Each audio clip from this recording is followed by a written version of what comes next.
prevent பண்ணிக்கலாம். Okay, so yeah that's it for this work. Yeah this is hackerfy device. நான் உங்களுக்கு ப்ரீவியஸாக காமிச்சது. இது இந்த டிவைஸை நாங்கள் ஒரு டைனி டிவைஸ் நாங்கள் பில்ட் பண்ணது அந்த வைஃபை அட்டாக் பண்ணதுக்காக காமிச்சோம் இல்லையா.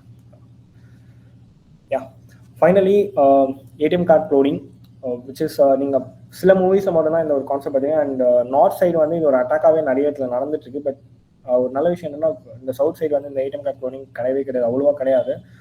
நிறைய பேரோட ஏடிஎம் கார்ட்ஸ் வந்து மல்டிபிளாக வந்து க்ளோன் ஆகிருக்கும். ஒரே டைம் 2-3 ஏடிஎம்ஸ் வந்து மணி வந்து ஸ்டீல் பண்ண மாதிரி அட்டாக்ஸ் வந்து நடக்கும். ஓகே, ஸோ ஃபர்ஸ்ட் நம்ம ஒரு ஒர்க் வந்து அண்டர்ஸ்டாண்ட் பண்ணிக்கலாம். நீங்கள் யூஸ் பண்ண டெபிட் ஆர் கிரெடிட் கார்டில் ஒரு பிளாக் கலரில் ஒரு ஸ்ட்ரிப் இருக்கும் இல்லையா.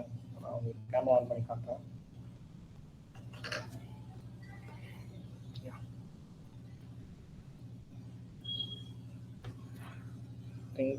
இங்கே ஒரு பிளாக் கலரில் இருக்கு இல்லையா ஒரு லைன். இது என்னன்னா மேக்னெட்டிக் ஸ்ட்ரிப் ரீடர் சொல்லுவாங்க.